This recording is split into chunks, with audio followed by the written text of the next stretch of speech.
How many podcasts do you come across that have the balls to open up and let everything out there? And not only that, but let you say what you want to say. Well, that's why we're here. This is Truth, Lies, and Political Bullshit. An open forum where you're part of the show. Real, raw, and nothing is off limits. And we do mean nothing. So light it up and let's set this bitch on fire. Truth, lies, and political bullshit. And now your host, Sean Morse. How you doing? Pretty good, Sean. How are you today? Well, listen, I'm excited. I'll tell you why. Because nobody got to see it, but we did an hour podcast in the middle of an ice storm, and it sounded good on all levels until I tried to play it back and get it posted, and all you could hear was this. Oh no! and then there's nobody more busy than you. And then, we set up a couple times and it didn't work out. But I'll tell you, I'm really happy that we can finally get on and talk about the East Palestine derailment, because there was a lot of people who were texting me, hey, you got anybody who could talk about the derailment? So I said, yeah, I got Wendy Buckly, and she's the owner of Stars, Hazmat consultant, right? CEO, yep. President, start it yourself, whatever. You're the king and queen all combined of Hazmat, right? So I'll take it. I think I kind of went on your website and looked. I mean, there's nothing that you don't do. And so when you're talking about train derailments and you're talking about hazardous materials and chemicals and all the other stuff that are put into these train cars, who better to ask than somebody who's spending their whole lifetime trying to educate those people who are transporting these chemicals. So thank you for what you're doing, and thank you for coming on the show, and thank you for letting me reach out to you 30 times and screwing up your schedule. So, but here we are, and I'm excited about it. So listen, I just I put together just a little timeline, and I just want to, read it off as we go, and you can, just interject because you're the professional. Listen, I was a firefighter, 26 years, proud member of the local 2562 IFF. I was a hazmat technician, and, we had some hazmat stuff, but nothing can ever compare you to having a train derail and having this massive problem on your hands that is it's so big that most people just would step back and go, holy Christ, what do I do here? Even the professionals were doing that at this trail derailment. So we know that it was February 3rd. It was about 8:55 from what I could gather through my information, that there was a derailment of 38 train cars in East Palestine. And that's a little town, 5,000 people in Ohio, right? And 11 of those cars were carrying hazardous material that lit up. So we had this derailment, we had a fire, we have chemicals burning. But what I thought was really interesting, and I want to get your first opinion on this, was it was about 8:12, and that same train was passing through, I think it was Salem, Ohio, and it was caught on a surveillance camera where there was a fire burning underneath the train. And the distance is almost about 43 minutes from where that camera caught this fire and where the train actually derailed off the tracks and bursted into flames, and the disaster starts, right? Is there some kind of way to detect when trains have issues with hot bearings or wheels or something, so that you can have some kind of way of saying, hey, we had this fire here, or it's heated up here and it's getting hotter as we travel? Is there stuff that does that on the tracks or in the train? So the first thing is, I also saw the same surveillance video, and I didn't see flames necessarily, but I did see the red, and what I believe to be the case, and again, I was not there, but what I believe is that it was glowing from the friction. It wasn't actually flames per se. It may have been sparking, but yes. So on every major train track, if you will, every section of rail in the country that's a major thoroughfare, they have wayside detectors that do all sorts of different things. They can detect flat spots and so forth, but they can also detect what they call hot journals or hot boxes. And so in this particular case, there was 3 detectors that caught this train with a problem. So the first detector, and it's been a few weeks since I've read the report, but I believe the first detector read the journal. It triggered at 37 degrees Fahrenheit. The second detector was slightly over 100. I think, if I remember correctly, it was like 104 or something along those lines. And that was 11 miles later. And then 19 miles after that, they caught the detector, and this time it was over 200 degrees. Ooh. And so it was, 11 miles and then 19 miles.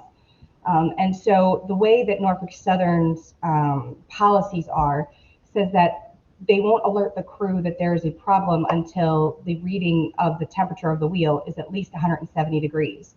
So even though this was caught by the wayside detectors, the hot box detectors as they call them, on 2 previous detectors, the crew was unaware of that. So they didn't know until it hit the 3rd detector and was over that 170. In this case, it was actually slightly over 200. Wow, that's interesting. It's interesting because you would think to yourself, now I'm not the smartest guy in the world, right? And I understand that you can't have these temperatures fluctuate in 5 degrees and stop a train and go through all of this when you got to get this stuff, to whoever's ordered it, where it's got to go. There's a lot of people depending on it.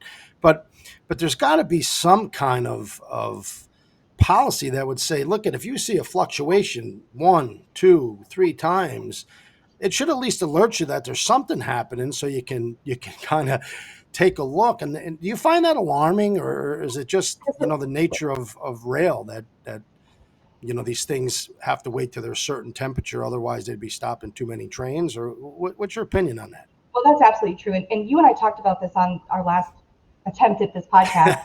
And I don't know what the programming looks like on these things. I am not an expert in wayside detectors at all, but it's my opinion that it would be more effective, instead of having a threshold temperature, or maybe in addition to a threshold temperature, if they could have some sort of alert when there is a huge change from one detector to the next. Correct. Yeah, that sounds like right. 19 miles, there is not a reasonable scenario that I can think about. And again, I've been doing this over almost 25 years, something like that. There's not a reasonable scenario that I can think of outside of a failure where the temperature of that hot box or that journal will jump over 100 degrees in 19 miles. Yeah. So, when you have something like that, it's not uncommon for the wheels to be warm. I mean, they're moving, they're getting braked, they're out in the atmosphere. So there has to be a threshold temperature, or like you said, it would be constantly alerting. But when you have a huge change in such a short distance, it's my opinion that there should be some sort of alert for that. Because that's an indication, right? That's a huge issue. It just makes sense that if you see a constant fluctuation going in the up, the heat index going up, that you would Absolutely. say there may be something going on, right? If it went up 5 degrees here, but 3 degrees down, that doesn't make sense. But if there's some kind of fluctuation, yeah. So, there's over 70 degrees between the first one and the second one in 11 miles. I mean, that right there, in my opinion, even though it wasn't their threshold 170, that huge jump in such a short space, yeah. I feel like it should have been an alert at that point. And I'm a novice, but I would feel the same way. It just makes common sense, and that's concerning. And I one of the things that we will learn about this, this accident, is there's a lot of things to learn, right? That's with every derailment, absolutely. Yeah, and just like every fire that we went to, and every fire I've put out in my life, there was always something to learn, and that you missed. There's not a lot of trust in corporations, right? Because one of the things that's happening after this, this disaster, is then you have the employees in the union saying, hey, these policies are just all about saving money, and there's all these cuts. So now you have the finger pointing going on. But in the meantime, you have 5,000 people living in this Palestine, and they're still concerned about their health. But let me just rewind before we get there. So it was somewhere around the 5th of February where the governor calls for this evacuation of the 1 mile radius of that accident, which is the norm, right? If a train derails, the cars can fly a mile if there's a levee, and a levee is an expansion of the chemicals, expands the metal, it blows, and those cars can shoot a mile and a half everywhere they're pointing. So it made a lot of sense to do that. And then we run into the situation is, what do we do now? We have this major disaster. We know that there's chemicals that are burning that are not healthy for human beings to be breathing in, by no means. And we know there's a fire that creates other chemical reactions. So what do? And so it's my understanding around right February 6th, a couple days later now, they have to make a tough decision, right? And that decision is, how do we handle this serious, I call it a shit sandwich. I'm sorry, but that's what it was, because I don't know how you could come up with any solution that wasn't problematic. There was a no-win situation in this whole entire accident that occurred. But, you know, you had vinyl chloride. I think it's a very dangerous chemical. When it explodes, it's certainly dangerous. And how do you prevent that from, you know, having a BLEVE, right? And again, if there's no way to get all that pressure out of those cars, you're going to have a BLEVE, and then you're going to have a disaster that is, you know, 100 times worse. So they decide to do, well, there's a lot of ways that people call it, the controlled burn, you know, a controlled detonation. But what that means is what? It means that they, well, I don't want to say the wrong word because I don't want you yelling at me again.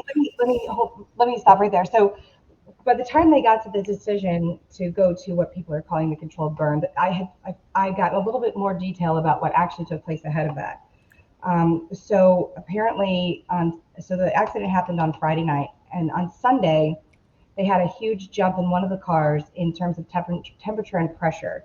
So the way that it should work in a perfect world is that there's a pressure relief device on the rail cars that is designed to vent at a given temperature, whatever temperature they're set, or I'm sorry, pressure rather, whatever pressure they're set for, to relieve the excess pressure in the car so you don't get to the bursting point.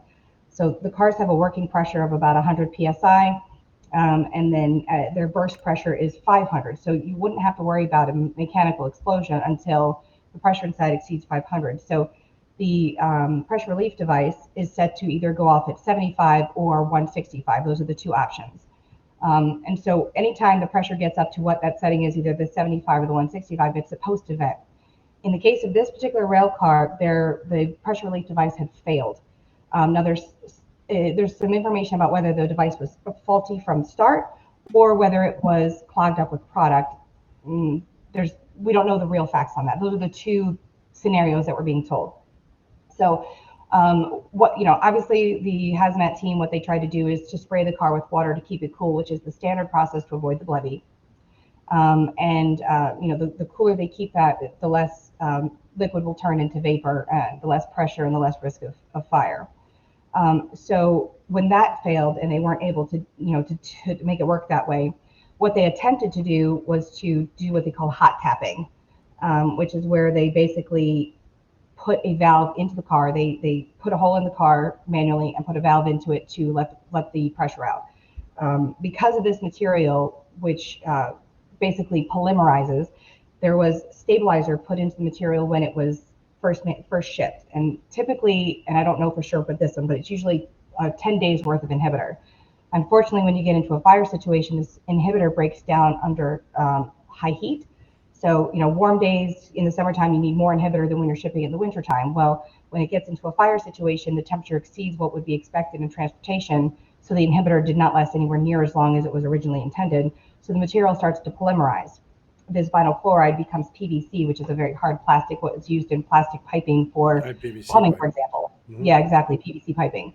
So when they tried to hot tap this car, because it was already polymerizing, it was turning into this hard plastic and clogging up the hot tap, and they weren't able to get any of the liquid or pressure out of the car. It was only at that point, when they were faced with no ability to relieve the pressure, the cooling wasn't working anymore because it had gotten too severe, they couldn't relieve the pressure through the PRD, the pressure relief device. That's when they decided to do this controlled burn, as you say. So what they did was they blew a small hole with explosives in the rail car, dug a trench to allow the liquid to be filtered off or drained off to a location away from the car, supposedly, and then they lit it on fire. When I first read that, my initial reaction was, oh my gosh, how could they make a decision like that? And then I thought to myself, well, there's no way they would make a decision like that unless it was the only option they had or the best of the worst, right? Yeah. And so now hearing about the hot tapping problem, now I realize they really did make what was the best decision at the time, but it was a very, very risky and dangerous choice they made because they had no other choice. Yeah. When I watched it, and again, you know, my years of being a firefighter, a lot of reading, a lot of studying, a lot of trying to understand levees and all those particular things, I really thought to myself, it was probably the best move they could have made out of all the moves, because if they weren't able to relieve the pressure, and certainly trying to spray water on a car that's burning at 1500 degrees is very hard to get water even to touch it without becoming steam. Turning into steam, right? Exactly. Right. What are their options? And again, you're talking about this chemical, these cars, in a 1 mile radius. If those things explode and there's a levee, you now got like a 10 mile radius, and the problem is 10 times bigger, just in trying to figure out the circle of the problem. And then you got to go out further because there's more chemicals. You have a problem that's 100 times worse. And so, why a lot of people are like, why the hell did they do that? That comes from just an emotional response from people that Yeah. don't really have any education. They're just kind of shocked to see the government, whoever blew up the car, and said, why the hell they did that? So, but they did what they thought they had to do. And then that causes the other problem, right? Now you have all this, certainly there's an exaggeration when you watch the media because they make sure it looks like it's going 700,000 feet in the air. But you have this chemical and the byproducts burning, going up in the air, and everything that goes up, some of it comes back down. Not everything goes up and doesn't come back down, right? And some of the spill off is going to get into the ground. So now you fast forward a little bit, and it is around the 6th or 7th of the month that a couple 3 days later, that they told people they can come back to their houses, right? But the people come back to their houses and they start complaining that they have headaches, they have rashes, and they have all these other medical issues. And let's be honest, there's not a lot of trust when it's your health and the government's telling you that everything's good. It's the nature of being humans, right? I want to know for myself. I don't want you telling me that it's okay. Jim Jones once said it was okay to drink Kool-Aid, right? And what happened at that party, right? So you always got to be protecting yourself. You got to be the one who says, these are my kids, these are my loved ones. I'm not just taking your bullshit word for it, because everybody's got a business interest too, right? Yeah. And is the business interest of these big corporations more valuable than the little lives of those peons in Palestine, East Palestine, Ohio? And whether that's true or not is going to be up in your own mind. But so they come in, they do samples, they do testing, everything's good. And the people are still getting sick. And so now the question is, what the hell do we do in the long run? Is this something that, hey, you may have been able to clean up or will be able to get cleaned up in due time, but what are the long-term ramifications? What happens to you 10 years down the road?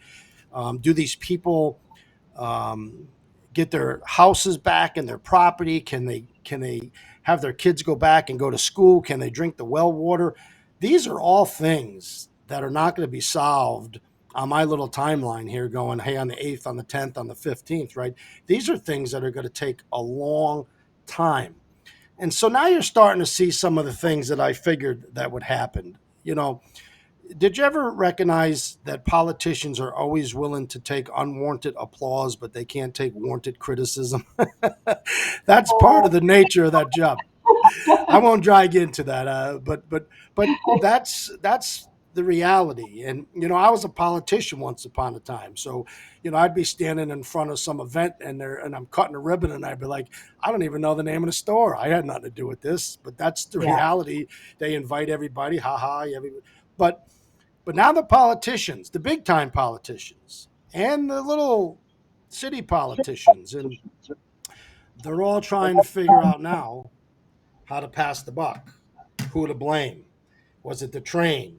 Was it this? Was it that? Is it the union saying it was the company? Now what you have is a big mess. And you know what happens when this big mess festers? Wendy, you know who's forgotten?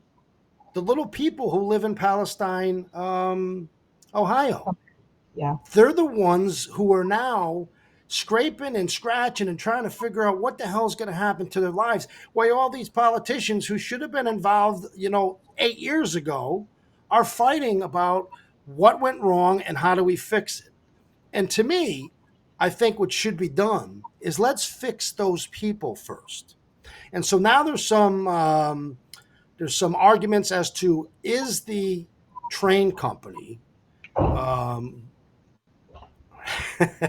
live Sorry. cameras, don't you worry. I got 3 of them at home. Oh, look it. Give her a hug and a kiss. Love you guys very much. I'll see you in a minute. This is not a good time. Sorry. Now, hey, listen, I got kids at home. I'm a grandpa, so I always have my granddaughter, and I'll be in the middle of a podcast, and she'll come up and go, Papa, Papa. And you know what? That's what makes it real. The whole point of Truth, Lies, and Political Bullshit is we do things, and whatever happens, because I want it to be real. So if she wants to sit on your lap and say hi to Uncle Sean, that's fine too. I'm a mom of 4 little kids, so God bless yeah. you. And you're a gun swinging young lady who's in competitions with the guns. I found out that today. So you got a competition tomorrow. Good luck. I hope you do really well. Thank you. And I'll remember that. I don't want to say anything to get you mad at me. But now you have North Fork Southern. Are they going to, and that's the question that I'm hearing, are they going to pay to buy all those houses? Are they going to pay to relocate all these people? And how long will that battle take? And again, see how these battles start to fester up and they start creating their own world of issues. And then all those worldly issues become the priority. And the little people are the ones who are holding the bag and don't know what they're going to do. Now, I was watching a person on TV the other day said, hey, listen, you can tell me that the ground's clean. You can tell me the air's clean. And then somebody else comes in and says, no, we found this. And there's a pretty good giveaway that we don't think the water's all that clean. And that's those 10,000 fish that are floating to the top. Did they just die yesterday? Or is this something, and nobody's going to give them answers because they're hard to find. My concern is for those people. It ain't for Pete Buttigieg and the argument as to whether he got down there quick enough. I don't give a shit if he got down there because what is he going to do anyway, right? If you're a Democrat, you say, hey, he's here. If you're a Republican, you say, what a jerk. He's 3 weeks late. Those are the ancillary things that happen when people get upset and they're disgusted and they're concerned and their lives are turned upside down and they're in chaos, right? And so what have we learned? What have you learned as somebody who is going to teach and educate the next generation of people who are going to transport the next carload or truckload or train load of hazmat? What have we learned, if anything, yet? I'd love to pick your brain on that because you will be the one that they call and say, hey, Wendy, we got to move this. And we know that this happened in that train derailment. What's your recommendations? What's your ideas?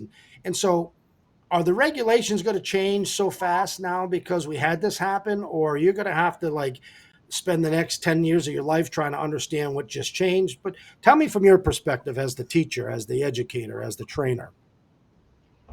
So there's a few things. So the real problem with what happened at East Palestine is that there's, like you said, first of all, there's a lot of misinformation in the media, right? They unfortunately will dramatize everything, but then you can tell these people over and over and over again that it's okay, but the bottom line is it's affected everything, right? So when vinyl chloride burns, it produces small amounts of phosgene, which is a poison gas. Yep. And everyone heard the word phosgene and went crazy. And granted, it's only a small amount, but it's scary to people, a poison inhalation hazard. And vinyl chloride, even as a normal product, is a carcinogen, meaning a cancer-causing agent. So the real big concern is, first of all, you put all this stuff, like you said, into the atmosphere. But even the liquid stuff, even the stuff that they drained off, the stuff that spilled initially, gets down into that soil and down into the groundwater. And what happens is it doesn't break down very easily in the ground. So then it goes into the water, and when people turn on the taps in their home, they're basically putting vinyl chloride into their homes if it's in the groundwater. So, that's, that's the problem is you can tell people that it's okay, but, let's think about the guy that has the farmer. I saw that there was a guy who has a small meat farm. I think it was beef or something, sheep. I forget exactly. But, he was saying nobody wants to buy his product. He's got all of these animals that he's supposed to be selling for meat and milk and so forth. And he now can't sell them, even though the government's told them that it's okay. People are like, nope, they've been eating the grass and the water here. We're not touching it. We're not buying that meat. We're not buying that milk, whatever. That's not going to go away because you've reassured them, right? That's right. And so as far as I do think the regulations are going to change, but I really, really hope that the regulators will take a deep breath, take a step back, and truly analyze the root causes of the various things that happened during this accident before they start just blanket making changes. For example, when Pete Buttigieg was talking about this incident and what he wanted to do, he was talking about, well, we need to regulate the wayside detectors and the hot box detectors. That's not really practical. The stuff that he was promoting and suggesting isn't really going to be a great idea. That's political fluff, Wendy. Well, and that's just it. He has no experience. He has no expertise. Correct. So, when everybody was saying, well, where's Pete? When he should be on scene, he's 3 weeks late. I'm like, well, maybe he should have stayed away longer because, like you said, maybe he should have stayed home. Right. I mean, he's not going to add anything to the conversation. In fact, all his presence does is complicate things further. If it's me, I don't care about Pete Buttigieg. He's not a transportation guy. He's not a hazmat guy. He's not a rail guy. He knows nothing about it. He got that job as a political favor. But, I want on scene the experts that are going to be able to do something active to make a difference. As far as what I've learned, I'm going to say I haven't learned a whole lot yet because honestly, there's so much misinformation out there right now that I really can't get a handle on a whole lot of things that could have been different to prevent this from happening. Yes, it would have been great if they'd have found the hot box sooner, and I believe that Norfolk Southern will probably make some changes to the extent that's possible with the technology on how those wayside detectors are used and how they notify the crews, and I hope they'll make those changes. But as far as what we would learn, I really think we need a root cause for that. We need to know what caused it. Was there anything that could be different that would have not made this as serious? And right now, I don't think we have enough true information. And it's going to be easily a year or more, year and a half, maybe 2 years even, before we get a full report on this. And that's unfortunate, but it's the reality of the way these things go. Listen, all you have to do, Wendy, is turn to 9/11, right? When the government said to everybody, hey, we've done all these studies, we've done all this, and it's safe to be down there, and don't worry about it, and you'll be fine. And I have people who've been firefighters who are now dying of horrible deaths from cancers that just are not found in everyday cancer, right? I mean, these are cancers that are very rare. There's other diseases that are very, and this is your government saying, oh, we tested all the air, we tested everything, don't worry. Trust us, trust us. Well, it ain't always about trust. It's about whether we even have the capabilities, right? So now you have, do we have a capability? Do we trust that the capability is correct? I'm not necessarily saying you're lying. I'm not necessarily saying you're not. But your truth may not be the reality, right? Your little machine may not be able to test this. I want the greatest scientists, the greatest chemists. I want everybody who understands how to make these chemicals. I want their opinion. You know what I wanted Pete Buttigieg to do if he went down there? I wanted him to go down and say, listen, this federal government has no idea at this moment what happened and what the long-term effects are to this land and to your health. But I do know this. We're going to fight to get everything so you can get the hell out of here, find a new place to go. I know that may not be where you want to go, but sometimes the best answer is get the hell out of Dodge because this could fester on for years and years. And the only way we're really going to know is when the dead fish start bubbling up, and you may have drank the water for 2 weeks before that happened, right? Because it's going 3 miles down and up through the ground. Even from a practical standpoint, like if these people decide, oh, I want to take a new job somewhere or whatever, they're never going to be able to sell those houses. Nobody's going to buy that. No, the place is destroyed from the standpoint of human beings will now look at it and say, Screw you. I'm not, you drink the water, you look like a cyclops. Here's another great example. I live in upstate New York, right?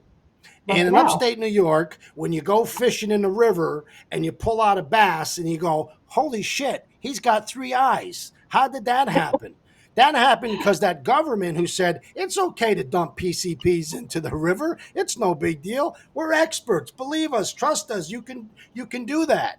And then 20 years later, they go to the company and go, I can't believe you dump PCPs in the river. Go spend Yeah. $250 zillion to clean up a river. You can't clean that up.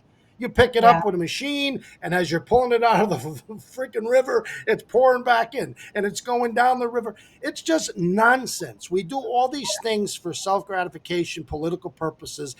I know this for sure. Those people's lives will never be the same because they cannot stay in the place that they moved, put in their roots, brought in their family, built their lives, right? Put their And kids to unfortunately, school. It's not going whatever to be the same. whatever the truth is about the long-term health effects, the problem is it doesn't matter because those people are Doesn't never matter. going to have the confidence that they are truly healthy and that they will have the longevity they expected. And let's be honest, there is proof that those sort of psychosomatic effects, those psychological effects, can have real implications in the body, right? You know, Absolutely. Hey, listen, whether or here's not have any carcinogens in their body because they are fearful that they do, they may have symptoms that they wouldn't have had because their brain is tricked them into thinking that they do. And I'm not saying that they're not really sick. I'm not saying that they are, but I'm saying honestly, it almost doesn't matter because their health is affected permanently regardless. I tell people all the time, and I'm not a doctor, I'm not a psychiatrist. I'm just I like to think I have some common sense, which is not that common anymore in the world that I live in, right? I could do a podcast with you about a whole bunch of other shit that just this world is upside down, right? But here's the reality, Wendy, right? Feelings don't make feelings. Thoughts make feelings. And so Yeah. when you're thinking about all these things that could go wrong, your brain starts thinking that they are going wrong. And those Yep. people have to deal with it. Yeah. Children, right? Children, seniors, husbands, wives, all these people, again, who've put their roots into this little community to build this beautiful place, to raise their kids, to go to school, watch them grow up, I think is over. And I think the best thing the government can do instead of getting these pissing matches and fighting with each other about what's right, wrong, and indifferent is to say, hey, take the eraser, wipe the board off, give everybody the value of their house plus another 50,000 so that they can move and find somewhere to go, and let these people go live a life where they can have confidence that their kids will grow up to be healthy and they can all live healthy, long lives instead of worrying about this rail company who has an owner and a board or a corporation or whatever, who are all sitting down right now eating caviar and drinking high-ass champagne, high-priced champagne in a whole nother state. Yeah. That's the problem when these things happen. Corporations ain't you and I with a heart, right? It ain't you and I that go, man, I see a kid fall off a skateboard. I want to cry. I want to run over and hug him and give him, go get a soda or go to McDonald's, right? I couldn't imagine. That's why I'm not a corporation. That's why I'm a human being. These corporations, these boards, they're so out of touch with the reality of the world that they don't live in, they operate in. And so all they think about is how they operate. They don't think about the world and the effects on it, right? And so my prayers are, and I do pray, and I'm a God-fearing man, and when I go to church, I will pray again that somehow these people who have been dealt this shitty hand have common sense people who will say, let's just do the right thing. Because they're going through some lawsuits now. It's going to be a long, drawn out process. And Yes, even it if is. they all win $100 million, right? Even if they all win $100 million, it'll be 30 years before they get there. Yeah. And by then, what have they done for the next 30 years? What are they going to And, do tomorrow? What are and they the going to do reality, the next thing? I mean, the lawsuit's going to take years, if not decades. And let's say by some miracle, they get a verdict in 5 years or 10 years. The first thing that's going to happen is they're going to appeal, so there won't be any payout. Yeah, And the then if only the payout thing is the only thing you can hope is that the federal government puts so much pressure on them to do the right thing that they just say, you know what, not only are we going to lose the lawsuit about the people, then we're going to have all this stuff, the fines and all this government control, and it's just going to be a pain in the ass to let's just pay it and get out of here, right? That's all you can hope for, because at the end of the day, it doesn't matter what we all figure out, because here's really the basics of it. A train went down the tracks. It fell off the tracks. It started on fire. It had bad chemicals. It had to explode. And that shit is all over that neighborhood. End of story, right? That's the kindergarten version. That's probably the realest version you'll ever get, instead of all the political versions that they use this perception to become reality, and they twist it. And you ain't going to get it on Fox or CNN or MSBN or ABCDEFG or whatever news station you watch. You're not going to get the facts. You're going to get the storyline that best fits their narrative, right? What can attract the most voters? What can attract the most viewers and the most commercials? So, we got to figure out how to address these things. But this ain't the first disaster. This ain't the last one. And boy, didn't they just a couple weeks later get lucky? The same railroad company, the same owners, the same corporations had another train derail. Had a couple actually. And so, but maybe more. I'm so busy trying to figure out what the hell I'm going to do with my life. I can't keep track of all these tragedies, right? But yeah, I did happen to catch the one, because part of my podcast, I like to watch the news and try to figure out what the next great show is going to be on Truth, Lies, and Political Bullshit. Maybe about a woman who swings a gun and shoots all the targets down. I don't know, Wendy. It could be something like that. You'll let me know if you win tomorrow, and maybe we'll do a podcast about that. But the reality is, what are we going to do, and how are we going to address it in the future? I don't have those answers. You don't have those answers. I don't know where those answers come from. There will be truth that's told. There will be lies that are told. And then there will be the political bullshit that will be told. And that's why we're here on this show, because I know from you, I'm getting the bird's eye view of a true expert who's relied on by many, many, many people who speak so highly about you and your company and your desire to make sure things are done in the pain in the ass manner, which means they're done right. Right? Everybody wants to take a shortcut. You can take a shortcut going home from school by cutting through the woods, but you can't take a shortcut when it comes to hazardous waste traveling through your neighborhood. And so, I asked you to come on because I knew that I would get the truth from you. There was other people that I wanted to come on, but they wanted to give me the bullshit version. And I, as much as I like to have it on the show so I can rip them apart and let them know that I'm not stupid, they backed out at the last minute because we had some conversations. And I said, man, before you bullshit me, come on the air. At least I can respond in front of all the people. And then they changed their opinions, right? I happen to be a young boy growing up in the projects, and anybody who's poor growing up in the projects, you could bet that at least 80% of them have deadly chemicals on train tracks running right past their homes. Yeah. And so the moral of the story is this: we're never going to stop chemicals from being made. They're never going to stop being transported by rail cars. How do we fix it so that we don't have these type of disasters? And the government... I'm so glad you mentioned that, because one thing I really, really, really want to make sure that I say and that people hear is, when we have these types of tragedies, everyone's like, well, get this stuff off the rails. We don't want this moving by the rails. But wait a minute, because there's a serious unintended consequence here.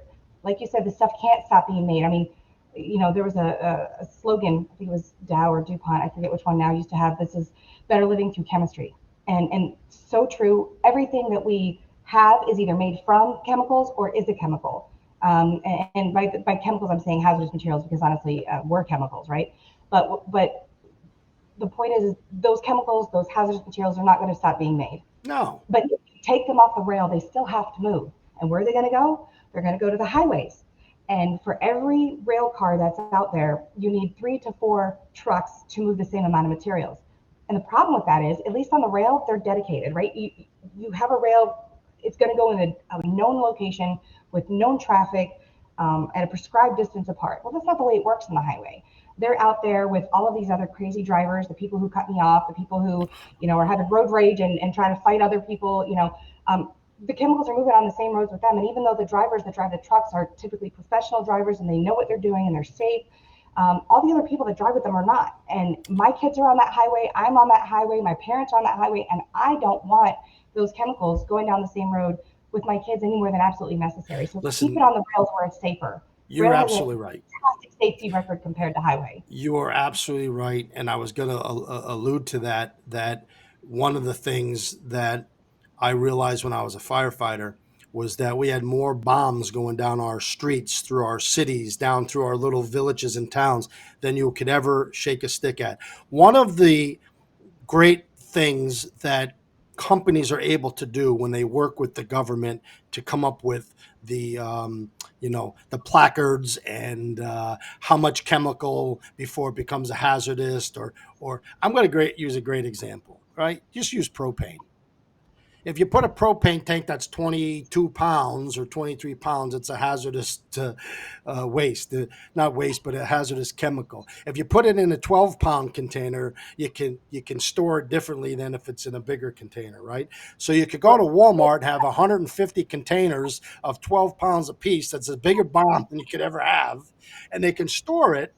But if they had two of those things, they'd be like, oh, you can't put that in there.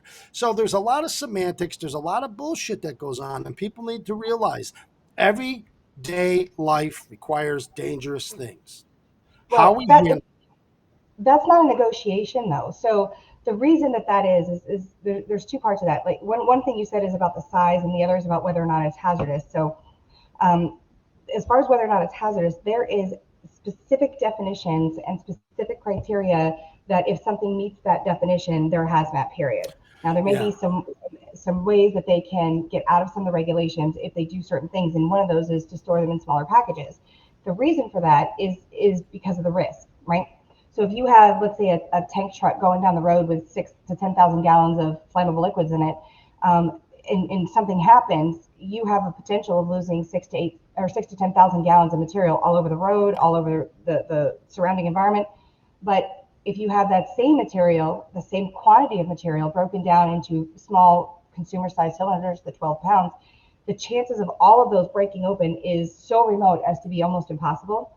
So, you may have one break open, you may have one that leaks and catches fire, but there's not nearly the risk of losing the entire load or having that entire quantity involved in an incident as there would be when they're broken down into those smaller packages. So it's a much, much safer way to transport the material, so they get to do different things. I'm using propane because it's the storage of it. It can be stored in 12-pound containers with 100 containers piled up. And if there's a fire, there's the same amount of that in the 1,200 containers that are 12 pounds as the one container that's and I happen to believe, and I got some, I've been doing this a long time. I know a lot of people. I've talked to a lot of people. I happen to believe there's a lot of influence from a lot of important, powerful people who own lots of money that would say, hey, if it's 12 pounds, just let us store it in this, in this little spot instead of, 20 pounds. Maybe I'm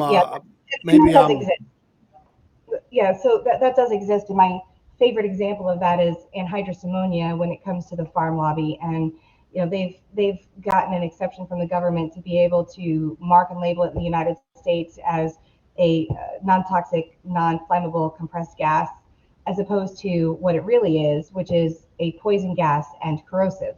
And the reason is correct. The reason is because the people that live near farms don't want to see tanks of anhydrous ammonia out in the field with the skull and crossbones on it. So they instead, because of this exception, they get to show a little cylinder. Luckily, that sort of bastardization of the regulations is rare.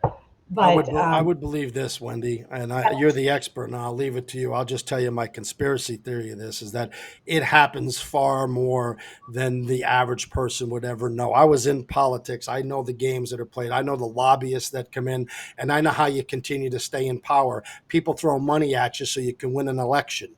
And it's really simple to go, well, let's just lower that to 10 pounds because that's what the store will carry, a 10-pound container. Because if it's 13 pounds, they can't do that. And the stores are complaining, they're throwing millions of dollars.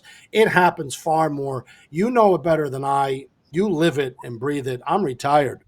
I'm now here at the podcast station and I'm just having some fun. But I know that people influence all of these people who make the bureaucrats are influenced by the politicians who put them into the position and give them their jobs, and they're all intertwined. They all look like octopuses every day, and they're all trying to figure out this. How do we make the most money, and how do we stay in power, and how does Walmart and how does Target and how can they get stuff into their stores that they otherwise couldn't get?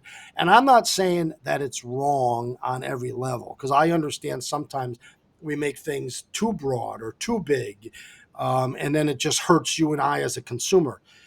Yeah. But I think we need to examine how we can have, and trains are safe.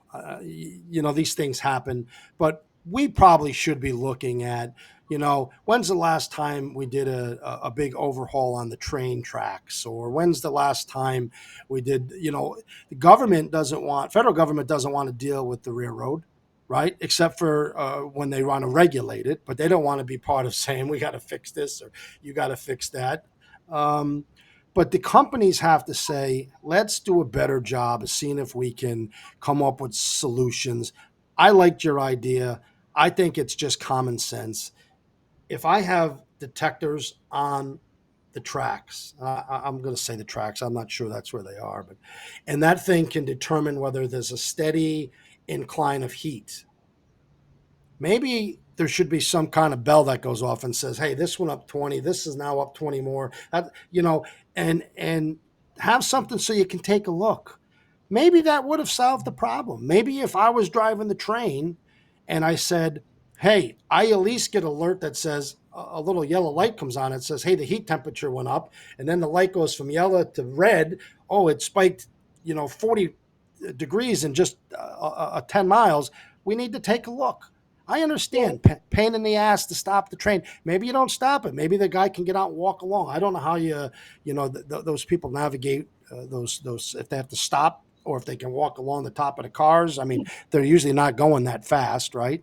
I mean, when I was a kid, I used to always dream of taking my little bum stick and jumping in the train because it went so slow. So I imagine those people can walk along those somehow, but there needs to just be a common sense approach. Yeah. So in this particular case, by the time they got to that third detector and it jumped from just over 100 to over 200, they got that third alert and they started to brake the train. The train it went into emergency, meaning it applied extra braking pressure. It's a little bit more detailed than that, but for simplicity, let's say it applied extra braking pressure to stop the train as fast as possible. But even at that, a 150 car train still can take well over a mile, maybe as much as 2 miles, depending on the weight of the train, to come to a stop. So they did go into emergency. They did attempt to stop the train at that third, but unfortunately the wheel did fail before they came to a stop, which is how it ended up on the ground. So yeah, I agree with you. If we could change the wayside detectors, and yes, they are beside the tracks, beside the rails. If we could change that to alert not only at a specified temperature, but also if there's a huge jump in a short distance, I think that has value. Now, whether that can be done technologically, I have no idea. I'm not a wayside expert. Look, we could put people on the moon, supposedly. I don't know if that happened either. So I'm still trying to debate that one in my life as well. But sometimes it's just the simplest little change that makes the biggest difference, right? Because at the end of the day, no matter what we try to figure out, we're all focused on the chemical and those people and their lives, because that's what good humans would be focused on. But if I was examining the situation as a whole, I'd say, let's not get so complex here. Here's what we had. We had a bearing or something overheating. We waited too long to tell the train or the people driving it that it's happened, and the wheel fell off, and we had an accident. It really doesn't sound like freaking rocket science to me. What really makes me think is this. If they just used an increase in temperature versus how hot it's got to get, Because sometimes by the time it got that hot, look at it can't be easy for the train to automatically start throwing on its brakes. That's got to cause all kinds of problems as well. It'd have been a lot easier to say, hey, we've seen a 20-degree increase 3 times so far in the last mile and a half or 2 miles. Let's slow the train down ourselves and let's take a look before the wheel falls off. I think that's just common sense. Hey, I'm not an engineer. I don't drive trains. I don't know anything about them other than I have a friend who's a conductor, and I was on one the other day to go to New York City. Outside of that, I don't know a whole lot about them. But I like to think you do, in the sense of not the train itself, but the common sense of having these chemicals on these trains. Why not look at these little solutions that may stop this from ever happening? Wendy, I really hope you have a great day tomorrow at your gun tournament. I really appreciate you spending more time with me than any podcaster in the world, because we've tried it 4 times now. I'm sorry that I screwed up all of your calendar. And tell that little pumpkin that snuck out there that I seen her, and I'm going to keep her on the podcast. So thank you for your time. I think people who watch this can really just feel as though they got the true evaluation from somebody who understands these chemicals and understands how they're transported. And I think they all will appreciate that. I appreciate that. I appreciate you joining Truth, Lies, and Political Bullshit. And I hope we can get on again sometime to talk about what happened in the near future, because I really love to understand what has changed since this happened, maybe 6, 8, a year down the road. So well, thank you for having me, and I would love to come back at some point and talk about the results and the outcomes. So thank you so much. It's been a pleasure. You're welcome, and I had a lot of fun. So God bless, and we'll talk soon, Wendy. Bye-bye. All right, thank you. Bye-bye. You've been listening to Truth, Lies, and Political Bullshit. Sick and tired of all the stuffy podcasts? We wanted to create something real, something raw, where there are no limits. Sean has held political office for 20 years, been a professional firefighter, and been through hell and back. We hope you've enjoyed the show. Make sure to like, rate, and review. And we'll be back soon. See you next time on Truth, Lies, and Political Bullshit.